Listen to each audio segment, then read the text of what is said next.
the heck? Oh.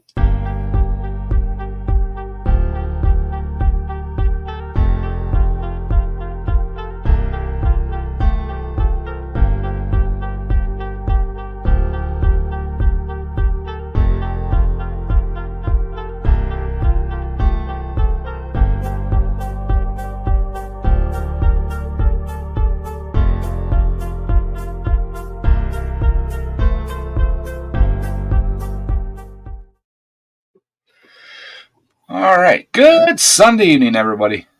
Hope you all had a better start to the weekend than I had. Um, we got Lisa in here. How you doing, Lisa? We got Wayne. Hi, Wayne. Wayne's rocking out in the shop. We got Ben in here. Of course, we got Daryl up on the panel with me. How you all doing this evening? Hey, Ken. There's Ken. How you doing? Yes, my weekend started out kind of rough. We had high winds all Friday afternoon, 45, 50-mile-an-hour gusts and stuff like that. I was just getting ready to go to bed. It was about 10:30. Sat down in bed, and all the lights went out. Power completely lost. So I tried to go to sleep. Couldn't go to sleep. I was up to like 1:30, quarter to 2 in the morning. Finally fell asleep in my chair. And then about 3:30, 4 o'clock, I was woken up with everything coming back on. So we didn't get it as bad as some people. I know a friend of mine, they lost their power about the same time we did, and they didn't get it back till like 3:30 or 4 o'clock Saturday afternoon. So yeah, it was a rough start to the weekend. So I tried to sleep a couple hours after finally went back to bed after the power came back on, and I only slept a couple hours, and then I just wasn't feeling it Saturday. I did get out to the garage today. I was out there working today, so. But so how you doing, Daryl? I'm doing pretty good, I guess. I got out there and messed around in the shop today, see. I got out there and sat down and started watching a television show, and the wind when I knocked the doggone power out for just a second, and that killed my television show out there I was watching. So Yeah, I've lost power now like probably 3 times in the last 365 days. I'm seriously considering investing in a standby generator. yeah, yeah. Well, we had that Thursday, Friday, and Saturday right here, Lisa Ann. Oh, we had rain on and off all last week. Yeah, I mean, but then after all that rain, they already they throw up a fire warning. If you get caught lighting any kind of fire today, they would be on your butt. So it's already dried out that rain we got. So well, we didn't get any rain yesterday, at least not afternoon wise and stuff. And then all day today, it's nice and sunny. It's like 70 something degrees today when I was out in the shop. I did walk down through the backyard thinking maybe I should mow it. No, it was too wet. I didn't even make it halfway down through the yard, and I'm like, nope. Hopefully the rain isn't too bad tonight or tomorrow. Maybe I'll get it done tomorrow after work. But in total for like the week, we got like 3 inches of rain. Couple days in a row, we were under a flash flood warning or watch. It was getting deep.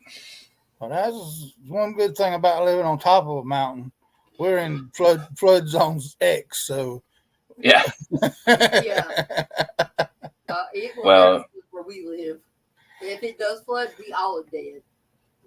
Well, see, where I live at in my little area here, I'm the lowest spot, so everything kind of runs down my way. We're at 2,222 feet.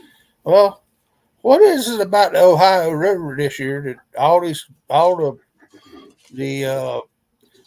tugs is break all these things is breaking loose and everything else? Did y'all put something in the water up there or what? I think the barge. I just caught a little bit of what the barge is breaking loose. I think it has to do with all the rain and stuff we've gotten. Possibly raised the level up high enough that they either come unmoored or it was moving strong enough that they just come undone. But yeah, Lisa said it where they're supposed to have thunderstorms today, but just got more rain that she got caught in. Was you out singing in the rain? Or was she raindrops keep falling on my head?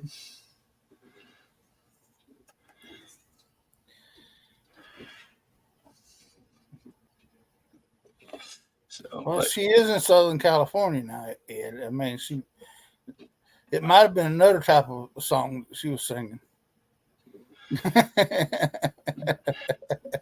Well, she said she went for a walk, so you know. But yeah, the rains we had were like a cooler rain. It wasn't even warm, But it is what it is. It'll a couple of months. It'll probably be so dry that we'll be begging for this rain. Yeah. Oh, she didn't even make it to the corner. Yeah. Well, at least it was close enough at home that you can get soaking wet. At least then, it could have been worse. You could have been halfway across town. Hey, Winnie's. Hi, Winnie's. Long time no see. Yeah, Friday night I was going to go out to the garage, but it was just miserably windy and just kind of that chill moisture in the air, I'm like, nah, I'm not even going to go out. I'm like, I'll go out tomorrow morning. I'll go out and work in the garage. Yeah. After being up half the night, not sleeping, I just didn't. I stayed in the house and done stuff in the house, and I was gonna do the cooking video, but I had to go to the store, and I wasn't gonna go to the store either because I didn't feel like going anyplace. But yeah, I looked at the map of the outage, and it was like everywhere around me. So I think what kind of got my power back on is within like 10 miles or 5 miles of me, there was another block of outages. And I think they just were going boom, boom, boom, right along the line. I don't think they were doing them as they came in. I think they happened to have a crew right here in the area, so they fixed it. But like I said, I'm seriously considering a standby generator. I hate losing power. I don't know what it is about it, I know it's, you're sleeping, so you don't know what's going on, but it just, I can't sleep. It just aggravates me or whatever. I don't know what you'd call it, but I was really tired. Like I said, I just got in the bedroom, sat down in the bed, getting ready to lay down, had the TV turned on, and poop, power went out. I'm like, well, I'll just lay down, and I laid down for like 20 minutes. Nope, couldn't go to sleep.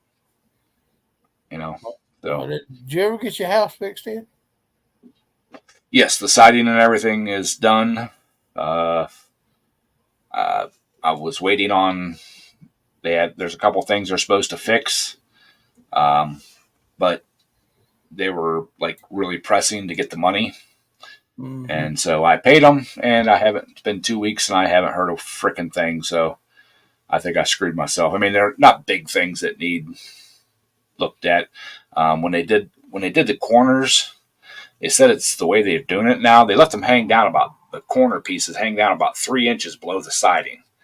They said it's something about letting the water drip away from the building. I don't know. myself, I think it kind of looks stupid, but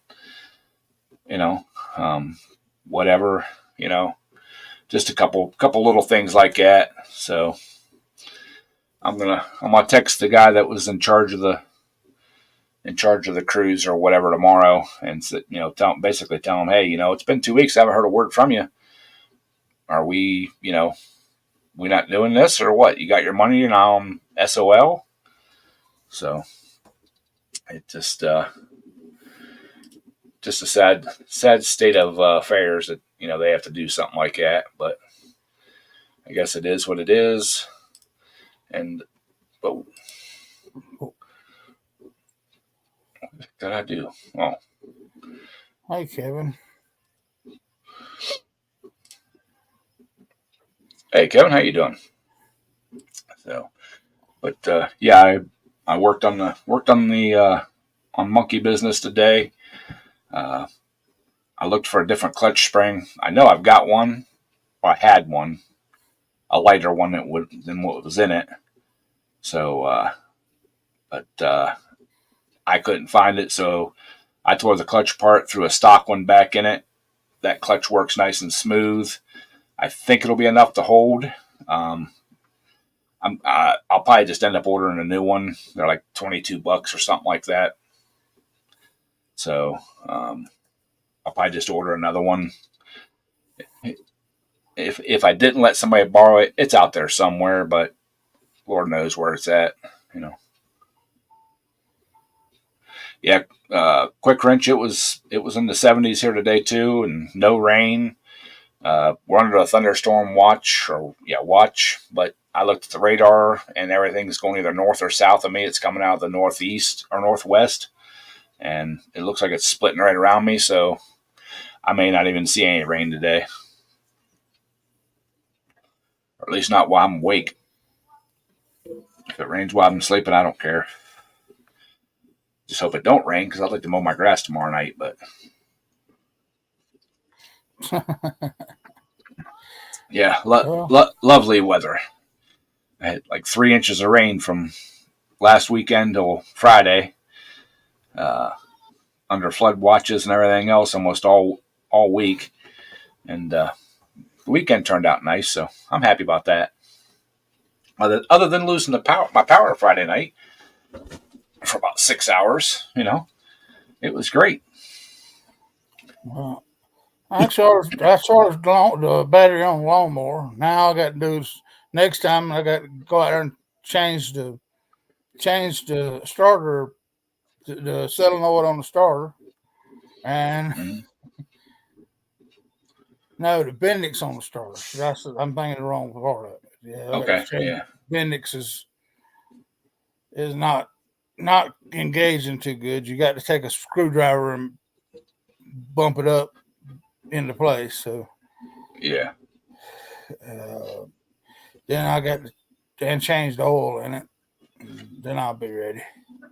Yeah, I got to do an oil change, and I got new blades for mine because they were about wore out at the end of last year. But I'm going to get a couple mowings in and get all them little sticks and stuff chopped up before I put brand new ones on. Well, Delisa's daddy used to work on this thing, and he's got them daggum the blades so tight on it. I ain't been able to change them since before he died. So had no trouble. I mean it. They just won't. I don't know whether he put Loctite on them or what. It's hard telling. It looks like somebody didn't use the right size socket. The edges are like smoothed out to me. Well, they will get wore down a little bit from the grass and stuff beating on them. Yeah, but yeah, I bought a set of blades for my tractor and my mom's tractor both last fall. I found them on Amazon cheap, so when I service her mower this spring after she makes a couple mowings, gets all of her high spots and stuff knocked off, I'll throw brand new blades on hers and mine both. Well, I think I got a bent blade on this one because it's cutting one sided. It ain't cutting down, cutting level across with it. So No, it's because I hit that damn water meter out here that day. That's Oh. why it's doing it. It's the Well, that might be the deck needing leveled. yeah. Oh. If it's not just in one spot, if it's the whole from side to side. It's a streak like it's one blade. So I mean, Okay, yeah, it's probably a bent blade then. yeah. Yeah, when I go to do them, I just grab my Milwaukee cordless from work and zip them off and zip them on. If I'm feeling up to it, I'll take it up to the shop and put them up on the lift, and that way I can really get under them and stuff. If not, I just pull them into the garage, use my gantry, lift the front end up, lay down, take the stuff off, clean the deck, all that. But yeah, today, well, yesterday, or no, I'm sorry, this morning, I started out and redid that clutch, put the new spring or different spring, not new, different spring on it. Put it back in, tried it out, worked good, and then I started monkeying with the steering on it. So I think instead of moving it all the way over to the right side, I think I might have to move it over to the left. So, but that ain't no big deal. We can do it. Just a little more fabrication. Is what it is. So. Claims that there's a very bad motorcycle accident on the tail of the Dragon. A good many people did. Wow. Yeah, there was down here today. There's a big pile up on the tail end of the Dragon on motorcycles. There's 12 dead. There's 12 dead. Oof. Down here, so yeah, it's a bad wreck too. Were they having a like a poker run or something? No, just out riding. Just out riding, and wow. I think one lost it, and the rest of them were running too close to daggum together, I guess. Yeah, sounds like something like that. So, but yep. So hopefully I'll get to mow the grass tomorrow evening, and then because I've already got my cooking video all done, edited, it's uploaded. I just got to do a thumbnail. We're good to go for Wednesday, so I'm not going to be messing around tomorrow night or Tuesday night trying to get it edited and uploaded and everything else. I was actually on the ball today. Oh. Didn't get anything else done besides working out in the garage in the morning. Well, first thing I did is went to the grocery store, come home, went out to the garage for a while, and then came in and shot the video, edited the video, and uploaded it while I was cleaning up the kitchen and stuff. So, but, it's a different recipe this week. I like it. I mean, but might not be for everybody. Oh, and I figured out my alternator the alternator regulator does run through the computer on that truck, because I can be riding down the road, and all of a sudden it drops down to about 13. It's about 12 or so, and it just basically cuts the alternator down to where it's just maintaining is all it's doing. So after that, I put the new one started doing the same thing as the other two, and so I'm just thinking it's got to be the voltage that the computer's picking up. So yeah, I think that one is controlled by the ECM, and it'll only call for charging when it needs it, and especially if it's I think if it goes into the fuel saving whatever deal, it'll cut the alternator off, so it doesn't draw as much horsepower. So, yeah, I mean, it's keeping the battery charged up anyway, so it's Oh, got to be working. So yeah, good. hey Thomas, Hey, Thomas. Oh, Thomas is at work stocking ice cream. Last night, Saturday night, I was craving about 10:30, 11 o'clock. I was craving ice cream so bad. I just didn't know. I didn't know if our Dairy Queen was open late yet or not. Hey, Willie CK, how you doing, hey, buddy? But I was half tempted to buy some ice cream at the grocery store today, but I'm like, nope, I don't need all that ice cream. I just wanted just like a small chocolate cone or something, just something a little ice cream. That's all I needed. So, but it passed. Wasn't craving it no more, so it'll be all right. But yeah, well, let's see. Was it Thursday? Yeah, Thursday. Family friend's son messaged me. He's got a '05 Chevy Silverado. He he swapped a V6 in it out of a S10, but it's the distributor style V6, which in 05 they came both ways. They came the LS base V6 and the distributor V6. They did the engine swap over a year ago. Truck ran fine for a little bit, and then all of a sudden he totally lost spark. Nothing, no spark whatsoever. Well, he was asking me what I thought it could possibly be, and blah blah blah. And I'm like, did you check to see if you have power to the ECM? That's what it sounds like to me. If you just all of a sudden, no warning, just lost spark, check, make sure you're getting power to the coil, make sure you're getting power to the ECM. And he's like, well, I don't know wiring that well. All the wires are faded and you can't really tell what the colors are. I'm like, download a pin, the plug, the pin out on the plug.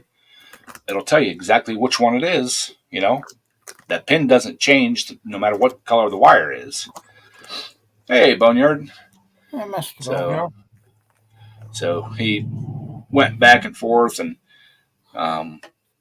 he was online and found a couple different ECMs, one for like 140, one for 160, already programmed to the VIN number and the truck and everything. And I'm like, dude, before you spend that much money, may not sound like a lot, but before you spend that money, check to make sure you got powers and grounds, and he was like dead set on doing that.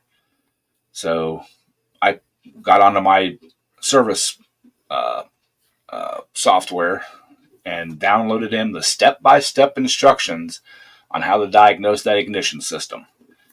And I told him, I said, well, I printed it all out. If you want a hard copy of it, I can meet you somewhere, because he lives about 20, 25 minutes away from me, 30 minutes away. I said, I can meet you somewhere and drop it off to you or whatever. Well, just take some pictures of it if you can and send it to me, and I'll look at it that way. I'm like, it's not going to be that clear. Oh, I got editing software that can clear it up. Okay. So I did that, and I haven't heard a word back from him. He likes to brag himself up as being a mechanic. And I told him straight up, I said, you got to, nowadays, you got to be an electrician before you're a wrench turner. Yeah.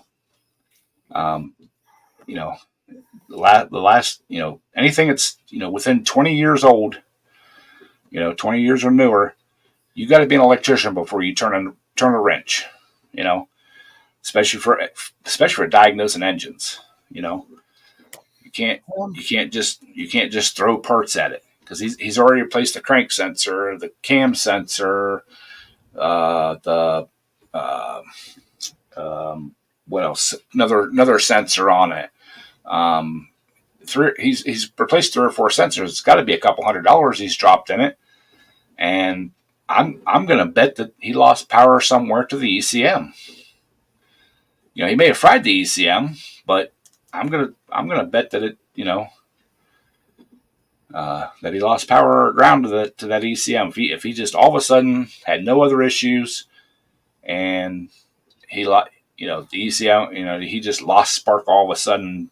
It's running and then it quit and it lost spark. It's something power wise. But then he also told me that, and I've never ever heard this before. His scan tool will not give codes or read codes unless the vehicle is running. How in the heck are you supposed to diagnose a non-running vehicle with a scan tool if your scan tool won't read it unless it's running? That thing's useless. What brand of vehicle is it? 05 Chevrolet. But it's a scan tool. It doesn't matter what he said. It doesn't matter what vehicle he plugs it into, unless it's running. It won't read codes or anything. I'm like, you've got a power or ground issue somewhere, because even my little cheap handheld code reader, Yeah. the vehicle doesn't have to be running for it to read the codes, to tell you what the codes are in the vehicle. As long as the ignition comes on and there's power down to that OBDI port, it'll read it.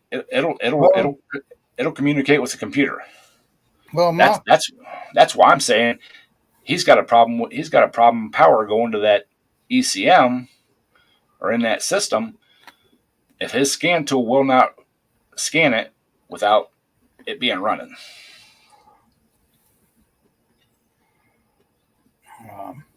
Well, I still have to use the paperclip method on this 91 down here. So. Yep.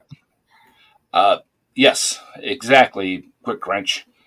That's what I told him. I said, does your cigarette lighter or auxiliary power, one of those two, do they have power to them? Oh, they've never worked. Is the fuse good in it? I says, because that's where your OBDI picks up power from. That's what powers the OBDI. That's what powers your scan tool. And I never heard back after that. So he's also one. He's working. I don't know where he's working at, but he posted a month or so ago that he needs another job. He's not happy where he's at, but he needs $20 to $25 an hour. Good luck. Don't we all? Yeah. The other place you'll get it here is at Volvo or Backerboard. Well, honestly, around where he's at, there are jobs out there that are $20, $25 an hour, but they're only going to give you 15 or 16 hours a week. Not even full part time. They're working the hell out of these damn Volvo employees. But he posted a thing up on, I don't know if it was Facebook or one of them, mobile auto repair.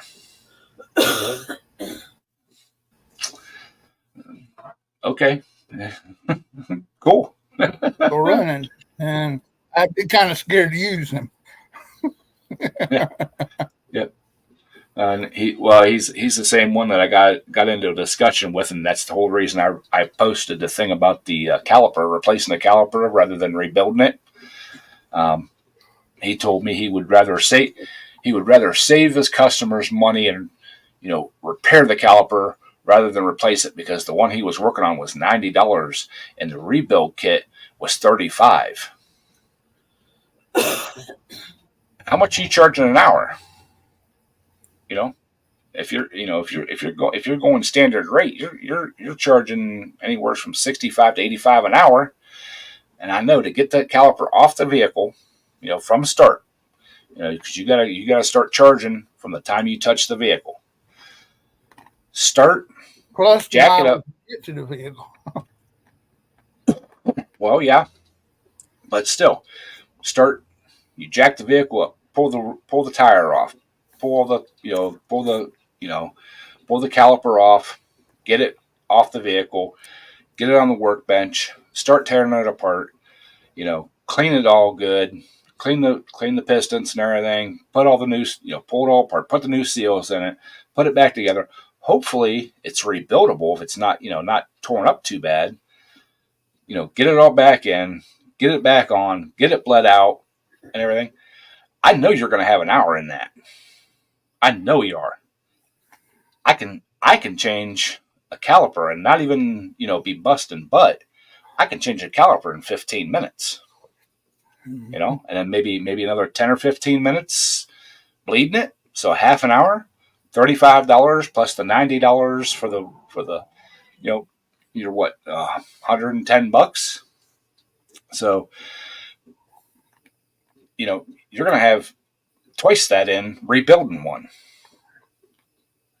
So don't try to blow smoke up my butt telling me you're gonna try to save me money by rebuilding one unless you're not charging an honest hourly rate. I've seen some WD-40 that can be used for a lot of things, including perfume.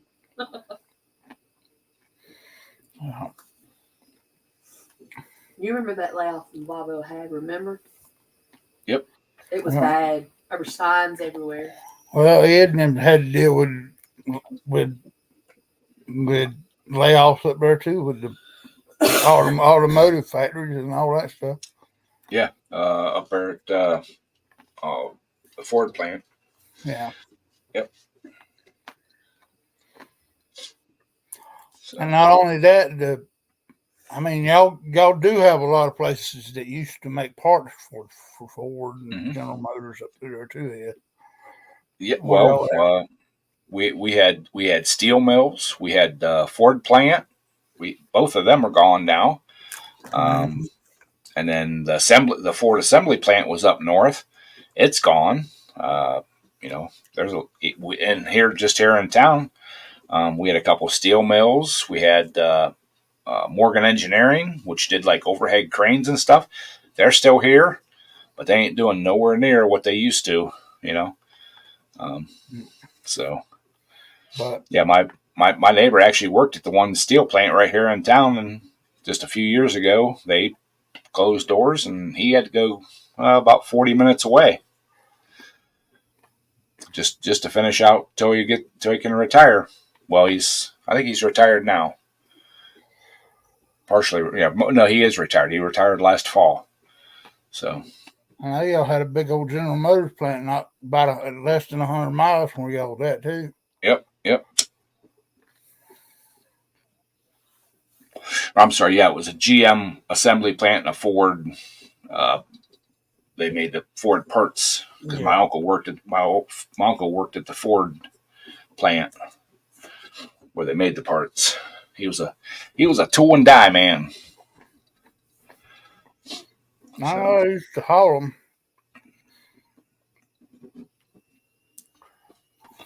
Yep. We still got that. We still got a Honda plant down south.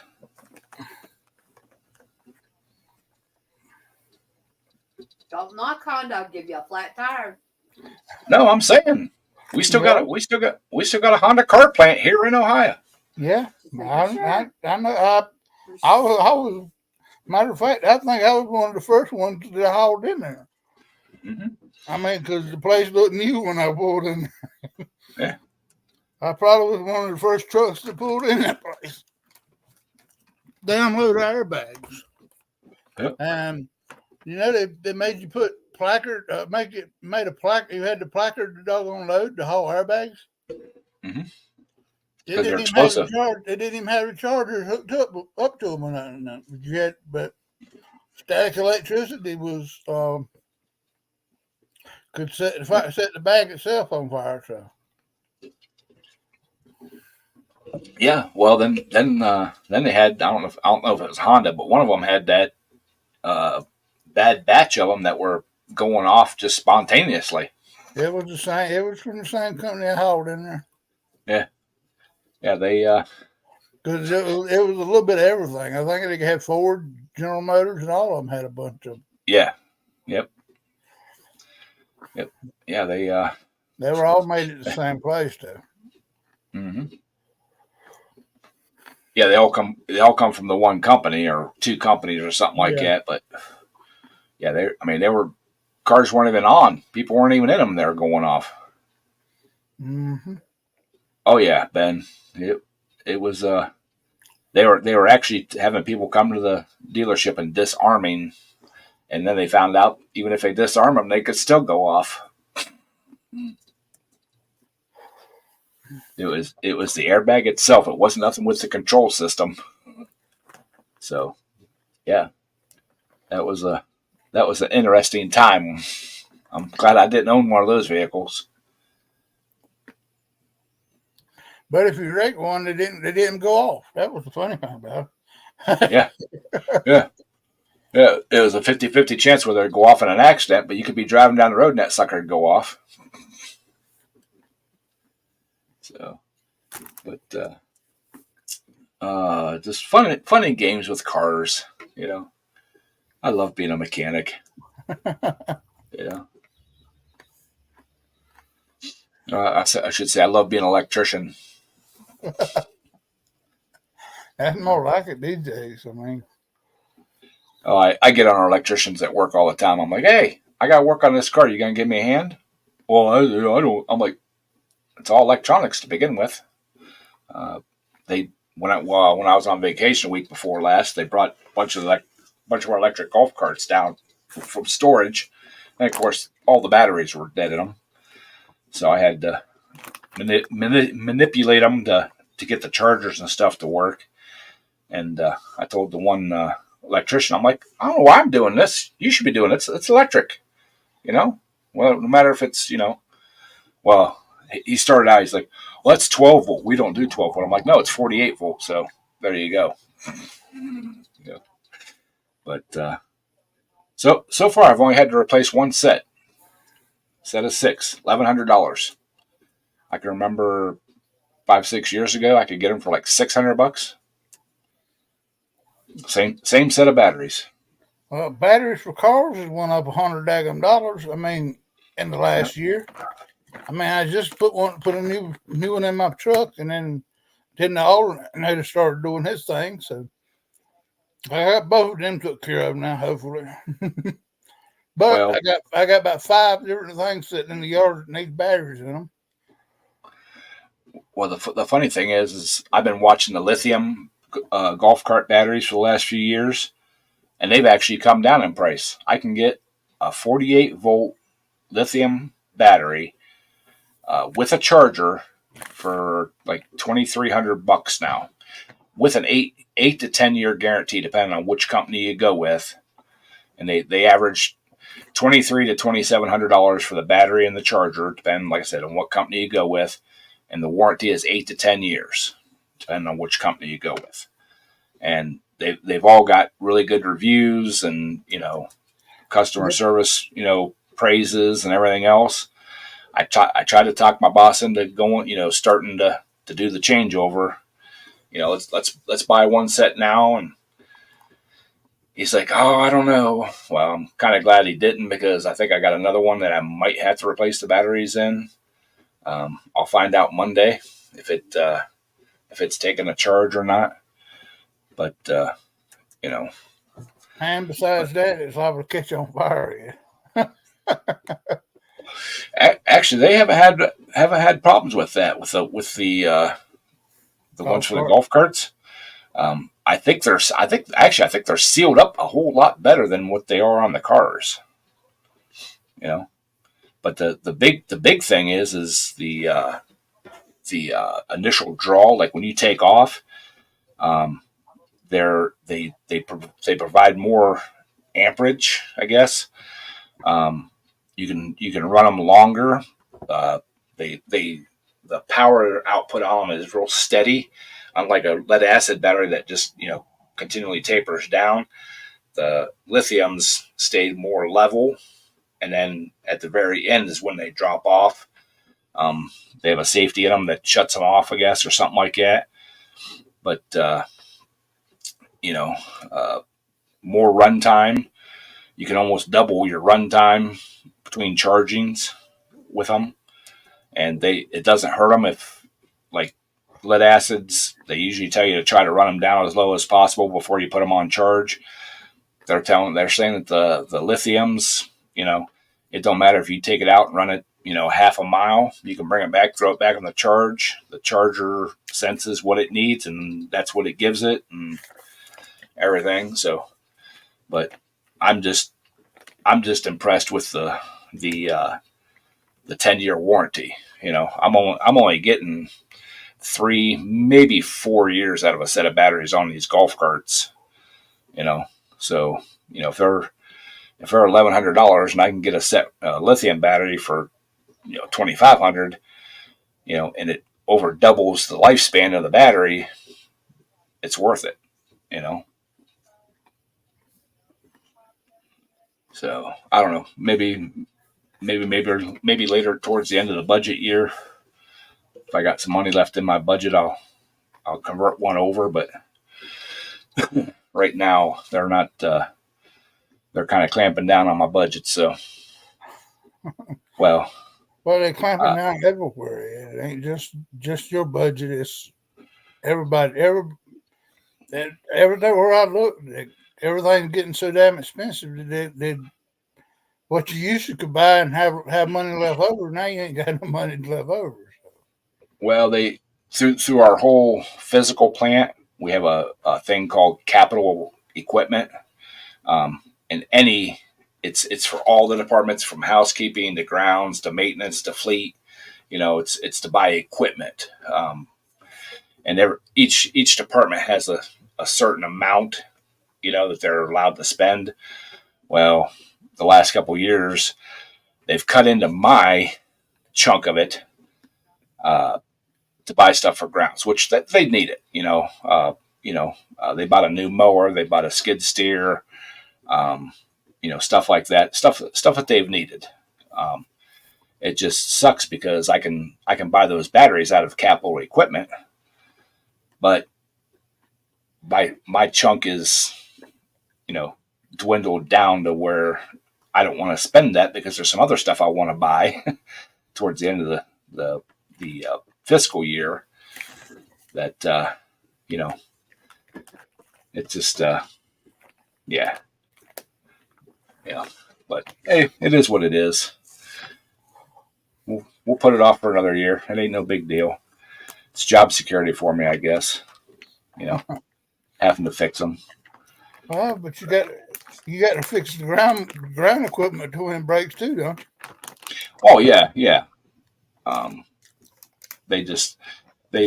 When we first started buying these zero turns, when we first went to the zero turns, the very first one we bought was a 60-inch. The second one, the very first one we bought was a 72-inch. The second one was a 60. The third one was a 72, and the fourth one was a 60.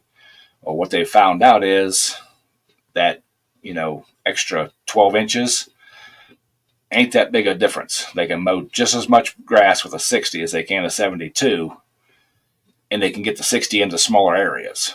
So they've basically went all 60-inch mowers. So, hey, there's Jeff. How you doing, buddy? You floating away yet, Jeff? But so yeah, the new one they bought is a 60-inch, the brand new 2024 Hustler Super Z with the hyperdrive. The only thing is when they were ordering it, they wanted the mulching kit, but apparently our sales lady never put it on the quote, because we have to have a quote, then we have to get approval, and then we order it. It showed up last Thursday. Yeah, Thursday. No mulch kit. So they gotta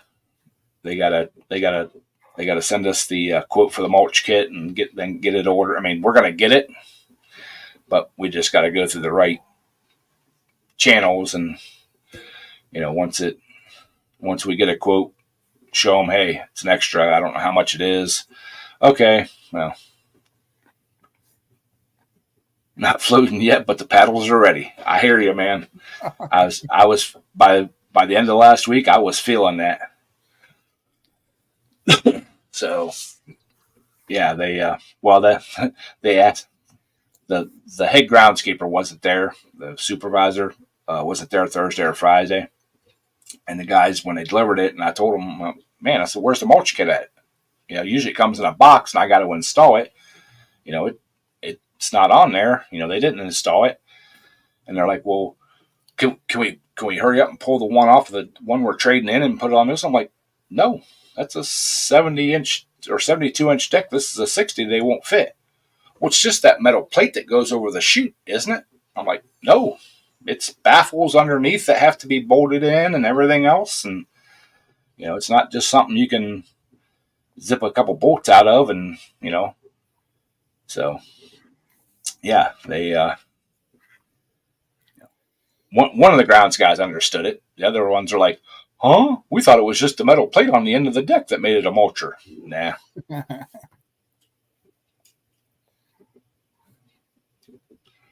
Nah. No, I haven't been to Tractor Supply in a while, Jeff. Is it a nice tractor? So, but yeah, they. I'm glad they got everything ordered right on this tractor. They got the hyperdrive system. They got the Kawasaki engine. We got one that has a Briggs, which it's not a bad engine. It's just whoever's operating it really has to watch the gas gauge, because if you run it out of fuel, that vacuum pump, for some odd reason, it seems like it will not pick up fuel. You gotta hit it with a little bit of ether to get it to fire over, and then it'll pick the fuel up and supply it.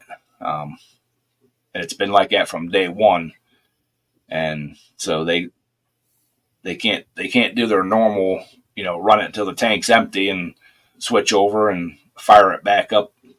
The Kawasaki's are okay on that. The Briggs they got is not.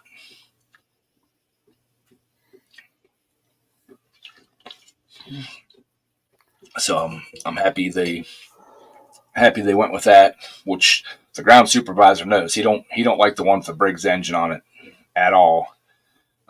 He wishes he could have turned that one back in instead of the other one, but it's one of the newest ones we got. Well, that's about all of them there, Jeff, these days. Yep. I mean, unless you're going over the commercial line, that's all you're gonna find is plastic. Yep. Yeah, the actually the new Hustlers. I mean, when you're looking at them from across the way, I mean they're nice. They got blacked out rims. They got some black trim pieces that are bolted on and everything else. But when you walk up to them, it's all it's all bling. It's basically the same unit. It's they've been running. They just changed the style of it a little bit, and I'm glad they did go back to the analog gas gauges, because for a couple of years they had digital ones with a fuel sending unit in them.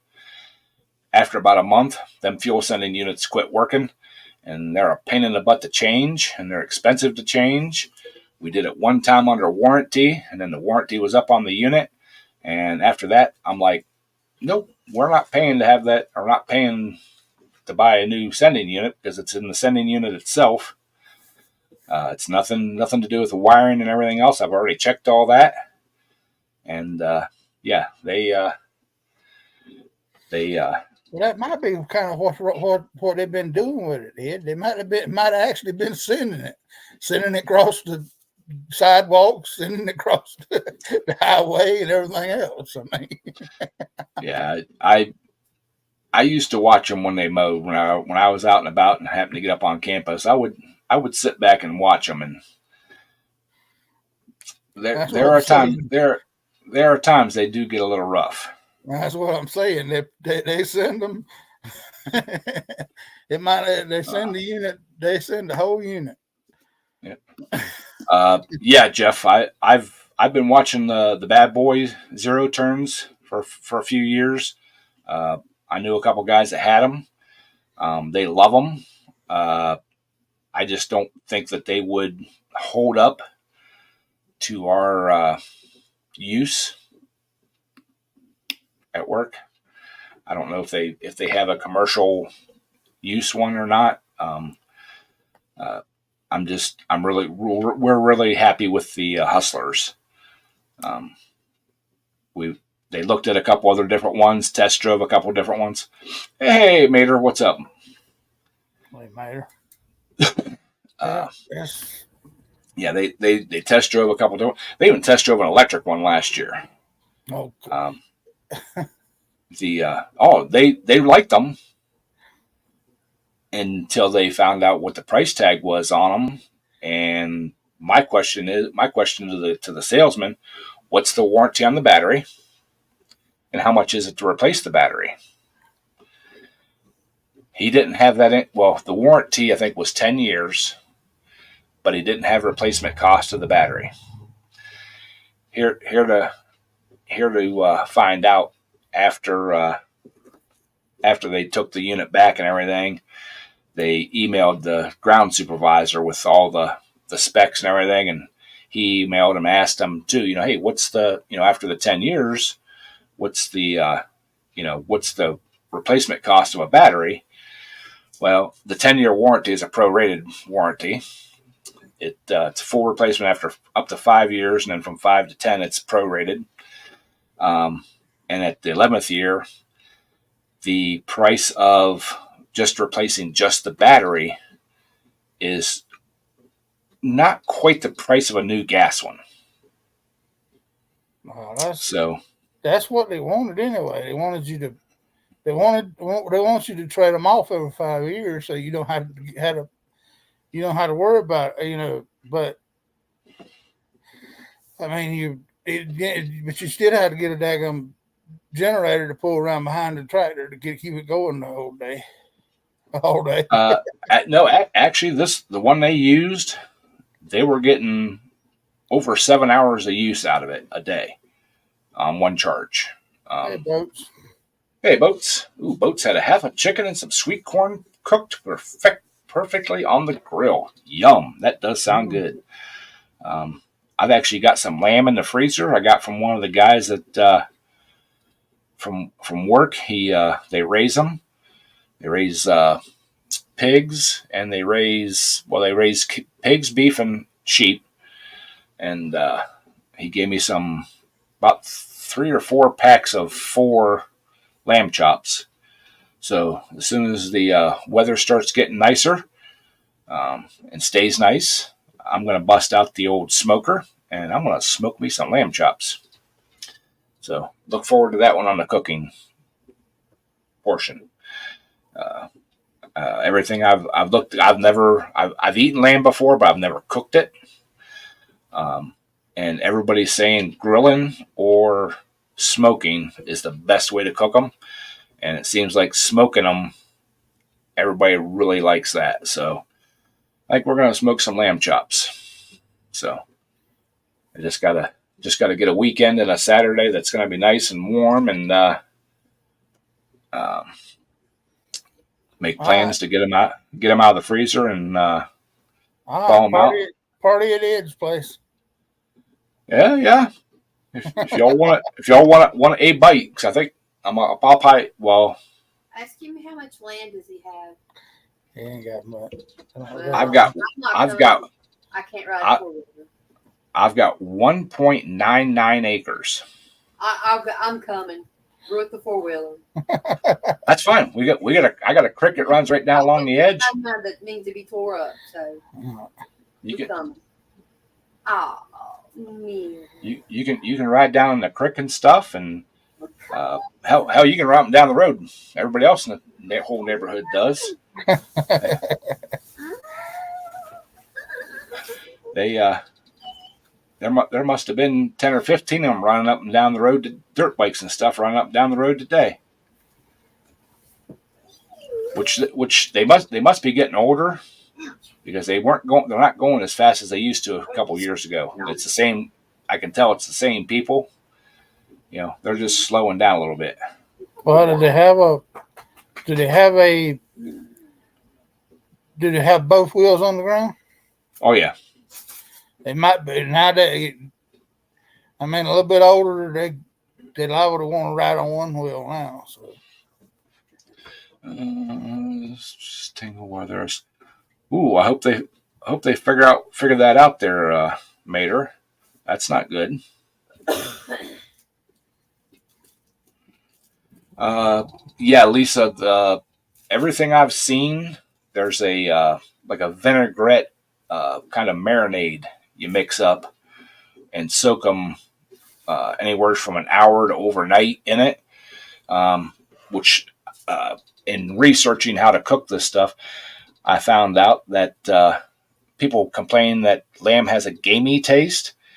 Um, they're the only domesticated animal that has a type of fat that will absorb the flavors of what they eat from their environment, just like deer do and wild game does. Sheep do it. Let's see, goats don't do it. Pigs, chicken, beef, none of them do that. Sheep are the only ones that do it, like that can get a gamey taste, even though they're domesticated, raised animals. So everybody says that they suggest that you marinate or soak it in this vinaigrette kind of mixture stuff to pull that taste out.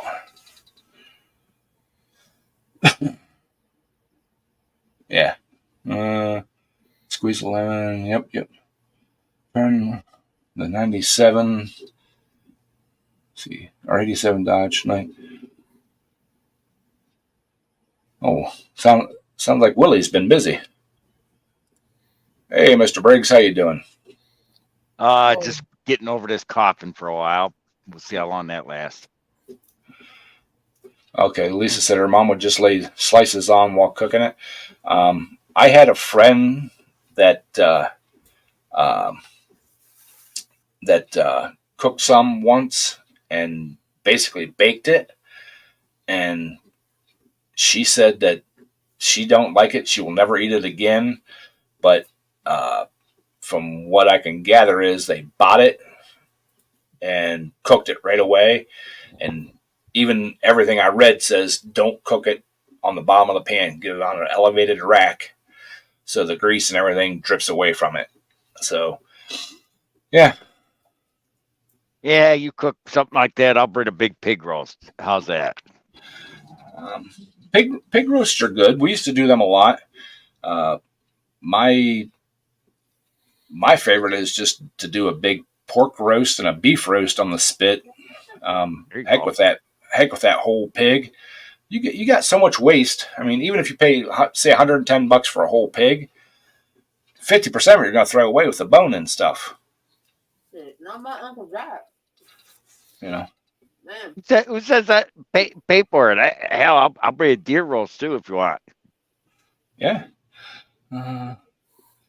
Yeah, I heard Lebanese grilled lamb is very, very good. Don't know how to do it, but you know. Oh, I love lamb.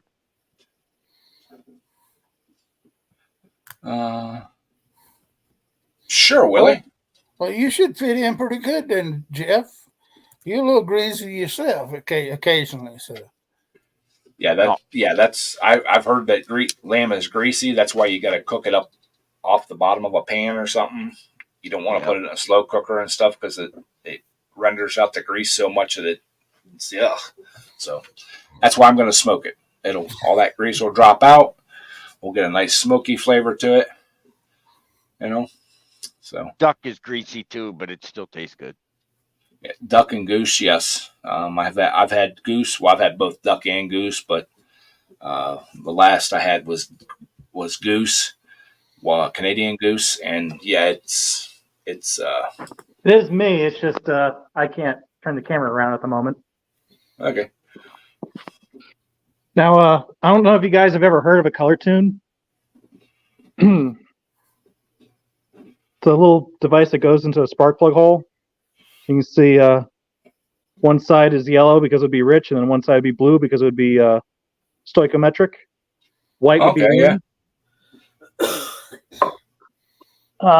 So what I did is you have to make these a little bit rich because they lean out when they get hot. Yes, so you can actually dots see the too. flame color in the cylinder, which is pretty neat. Hopefully it'll focus in. I don't think I can zoom in, can I? Or ball. There it is. That's neat. You could see it. Yep. It's hard to. I can't zoom in, unfortunately, Yeah. but you can see the physical flame of the color. I'm sorry, the physical color of the flame. That's for Yeah. tuning. And then you got a screw for each bank.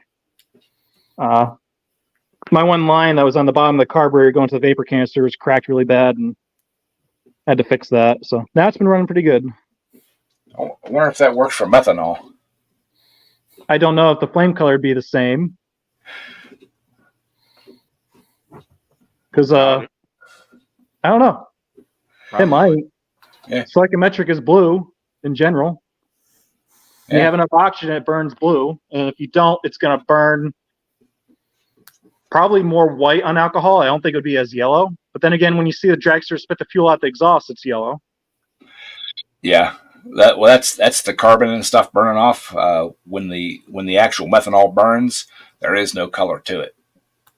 Yeah. That's why we have to wear. That's why we have to wear fire suits. My next question would be: is the compression going to be a little bit high for this little tiny tool? I mean, there's nothing to it. It's like got a glass insulator on it.